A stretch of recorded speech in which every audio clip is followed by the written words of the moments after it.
Good morning, year 10s. Big video today. We are looking at length formula and midpoint formula. Essentially, if you have 2 points in space, how far between them? And if you have 2 points in space, where is the middle point between them? Okay, so let's generalize this to start with. And we have here, these could be any 2 points. Hence the XY representations. And say I want to find this distance here. How would I find that length? Easiest way to recognize this is to think about, well, if that was 6 there and 2 here, you would instinctively say the length between there and there is 4. And what you're actually doing is you're taking the second one, 6, and subtracting away 2. You're saying 6 take 2 is 4, that is the distance. So this yellow highlighted distance here is really x2 take x1. Similar logic can be applied to this vertical distance. If I had this as 10 and that is 4, you would say, well, the distance between them, this distance here, is 6. And you would get that by doing 10 take 4. Or in our case, y2 take y1. Right?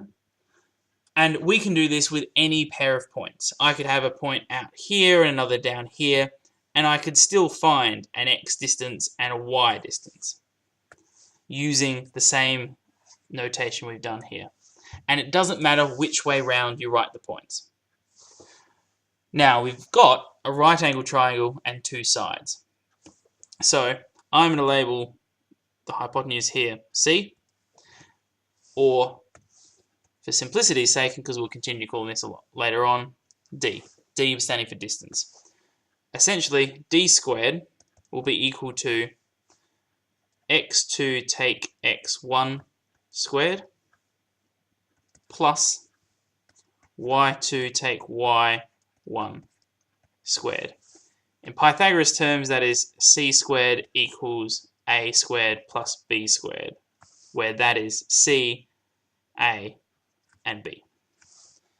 Now, we want d completely by itself because we're solving for distance, or sometimes called length, to find the length between 2 points. So we will square root both sides, and d is equal to square root of above. x2 take x1 squared plus y2 take y1 squared. Enjoy my handwriting. Now, that makes sense, I think, coming from Pythagoras. Generalized it for the horizontal and the vertical. Find the hypotenuse. Similarly for midpoint. Same generalization. We've labeled our 2 points, x1, y1, x2, y2. And we want to find this midpoint here. So to do it, let's consider what would happen if we use real numbers again. Say, remember we called this one 2 and 6. And you'd be thinking, actually, let's do it different. Let's do 12 and 16.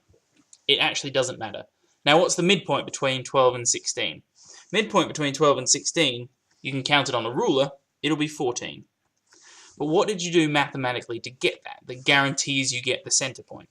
Because you can't do just 16 take 12 equals 14, because 16 take 12 will get you out here at 4, which is certainly not the midpoint. So what you're doing to guarantee that middle section along the x is you're doing 12 plus 16 divided by 2. Essentially, to find the midpoint of 2 points, you're taking the average, adding them together, dividing by 2, which is 28 on 2, which is 14. That's where it's come from. Same with the y. If I have 10 here, 5 here, the halfway point is 7.5, which I would get by doing 10 plus 5 divided by 2. 15 divided by 2 is 7.5. Alright, so given 2 points, x1, y1, x2, y2, the coordinates of the midpoint can be given by locating this point and this point, which really just intersects there. So finding the halfway line, 14 and 7.5. If using the real numbers, your answer here would be 14, 7.5 is the midpoint. Now, I've made a bit of a mess. Take it off. In general terms, the midpoint is x1 plus x2 over 2. The average of the x's gives you the x coordinate. y1 plus y2 over 2. The average of the y's gives you the y coordinate. almost under 5 minutes. That's pretty good. In your OneNote, please find the length of the line segment joining AB. Also find the midpoint joining AB.